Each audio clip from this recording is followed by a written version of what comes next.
Dewan Juri Terhormat Tim Pro menggambarkan bahwa pencarian terkait alien ini adalah suatu hal yang sia-sia dan tidak ada gunanya Dewan Juri. Dan namun sepertinya akan terdengar sangat mengerikan jika kita hanya adalah satu-satunya makhluk hidup di luasnya alam semesta ini. Namun sebelum saya memasuki pada argumen saya ingin memberikan beberapa bidasan terkait pidato yang telah diberikan oleh pembicara pertama tim pemerintah. Di sini saya akan mengatakan bahwa pencarian alien ini sudah memakan waktu 15 tahun dan menghabiskan 300 juta euro. Di sini saya ingin membalas bahwa alam semesta ini sangatlah luas Dewan Juri. Ada ratusan ribuan galaksi di luar sana dan bintang terdekat di luar tata surya kita itu berjarak sekitar ratusan tahun cahaya, dan belum lagi ada beberapa hambatan dalam pencarian, misalnya seperti polusi cahaya Dewan Juri. Di sini polusi cahaya itu adalah suatu polusi yang diakibatkan oleh cahaya-cahaya yang ada di gedung-gedung atau rumah-rumah di suatu wilayah yang mengakibatkan cahaya-cahaya itu mengganggu pandangan visual untuk melihat objek-objek antariksa dari Dewan Juri. Seperti misalnya salah satu penyebab mengapa kita sulit melihat bintang-bintang di luar angkasa malam hari adalah polusi cahaya, ya karena cahaya-cahaya bintang yang ada di luar sana itu tertutup oleh cahaya-cahaya lampu, cahaya-cahaya gedung yang ada di suatu wilayah. Lalu di sini kami ingin bahas bahwa uang pajak ini yang ingin dilontorkan ini tidaklah sia-sia ataupun tidaklah bersifat foya-foya. Di sini kami percaya bahwa uang pajak suatu negara itu sudah direncanakan, sudah punya alokasi di bidang masing-masing. Misalnya suatu bidang, misalnya bidang sosial, bidang sudah memiliki alokasi dengan jumlah sekian, lalu bidang kesehatan dan bidang olahraga dan lain-lain itu pun sama seperti itu, punya alokasi dan jumlah yang jelas di setiap anggaran suatu negara per tahunnya. Lalu kalau kita menganggap bahwa alien ini sebenarnya tidak ada, ini adalah suatu anggapan yang sangat pesimistis Dewan Juri. Kita bahkan belum benar-benar mencari, belum mendatangi tempat-tempat itu secara langsung, karena yang kami tahu adalah di sini, yang kami tahu adalah kita hanya baru mengirimkan beberapa satelit, itu pun hanya tidak benar-benar sampai keluar dari tata surya kita ataupun galaksi Dewan Juri. Yang kita tahu adalah kita baru mengamati ini dengan teleskop jarak jauh yang digunakan oleh para peneliti. Lalu penelitian ini tidak akan sia-sia, karena penelitian ini bisa jadi misalnya suatu skenario terburuk terjadi, seperti misalnya alien ini menyerang balik kita karena kita kan secara tiba-tiba dan kita tidak mengetahui. Ini bisa jadi persiapan untuk melakukan kontak tersebut Dewan Juri. Kita seperti yang sudah saya katakan tadi, kalaupun mereka menyerang kita secara tiba-tiba, kita sudah memiliki persiapan. Misalnya seperti kita bisa melakukan evakuasi, menyiapkan alat tempur dan lain-lain sebagainya Dewan Juri. Di sini jelas penelitian ini tidaklah bersifat sia-sia. Lalu masuk pada argumen saya, yaitu yang pertama saya ingin membahas mengenai narasi galaktik 7. Kami tidak akan menyesalkan narasi ini. Mengapa? Karena ini baru bersifat hipotesis yang bisa benar bisa salah. Narasi ini mengatakan bahwa alien atau makhluk ekstraterestrial di luar sana mungkin saja mengawasi kita dengan cara mereka sendiri.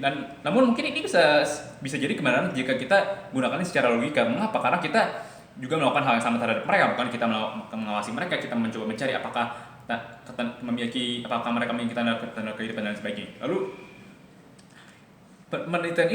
penelitian makhluk, mengapa penelitian ini dapat dibenarkan ya? Penelitian ilmiah ini yang bertujuan mencari makhluk ekstraterestrial bisa menambah pengetahuan kita mengenai luar angkasa, mengenai antariksa yang masih misteri dan sangat luas ini Dewan Juri. Lalu kenapa penelitian ini sangat bersifat penting Dewan Juri?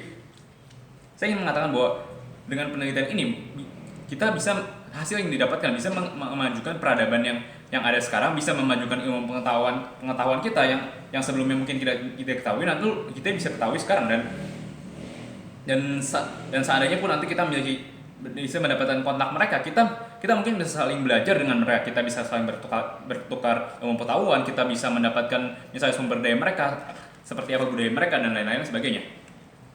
Lalu seandainya pun kita tidak menemukan alien ini sama sekali, alien ini ternyata tidak ada dan pencarian ini sepertinya terlihat sia-sia. Namun ini akan menambah perkembangan ilmu pengetahuan dan teknologi di bumi ini. Mengapa? Karena orang-orang pasti akan berlomba-lomba membuat gawai-gawai yang canggih, membuat barang-barang yang mempermudah penelitian mereka. Seperti misalnya kita mungkin para peneliti bisa dapat mengembangkan seperti apa, mobil terbang, mungkin bisa mengembangkan kapal dengan kecepatan cahaya, dan jika saya bisa mengkomparasi dengan event-event lain sepertinya saat Perang Dunia II. Di sini perang ada sesuatu yang berkonotasi negatif dengan juri. Tidak ada pihak yang merasa, orang-orang menganggap tidak ada pihak yang merasa diuntungkan oleh event tersebut karena semua hal terlihat seperti kerugian. Namun kita bisa lihat seperti misalnya negara-negara yang berpartisipasi dalam perang tersebut seperti misalnya Amerika dan Inggris. Di situ ada mereka mendapatkan perkembangan senjata dan teknologi yang bisa mereka gunakan sekarang. Senjata yang bisa mereka gunakan sebagai alat pertahanan dan teknologi-teknologi yang bisa memajukan ilmu pengetahuan di negara-negara mereka. Argumen saya selanjutnya itu mengapa hal ini lebih membawa keuntungan atau beneficial bagi negara tersebut ini. Saya ingin mengatakan bahwa jika nanti seandainya pun mereka ini menemukan tanda-tanda kehidupan alien atau makhluk ekstraterestrial ini, negara-negara yang menemukan ini pasti citranya akan sangat jauh melambung di mata internasional dengan juri. Mengapa demikian? Karena jika kita komparasikan dengan seperti saat Amerika memenangkan Race Wars dengan Uni Soviet saat mereka berlomba-lomba menjadikan manusia mendaratkan manusia di bulan hingga mendaratkan manusia di bulan. Saat itu Amerika itu sangat diulukan dengan sebagai negara yang paling hebat, negara-negara yang paling tinggi derajatnya karena mereka berhasil mendaratkan manusia di bulan. Dan semua orang pun saat itu bersukacita loh, semua rakyat bersukacita termasuk semua kalangan, termasuk mereka yang awalnya membenci proyek ini sehingga ini jelas akan membawa dampak yang sangat beneficial kepada negara tersebut. Rakyat semakin percaya dengan pemerintahan negara tersebut, lalu mungkin ada investor yang datang ke negara tersebut akan berani menginvestasikan uang mereka di negara tersebut untuk di bidang misalnya antariksa dan lain sebagainya karena negara-negara itu sudah terpercaya sebagai negara yang memiliki track record yang sangat bagus di bidang antariksa. Dan itu argumen saya sudah menjelaskan mengapa hal ini membenarkan dan mengapa hal ini lebih beneficial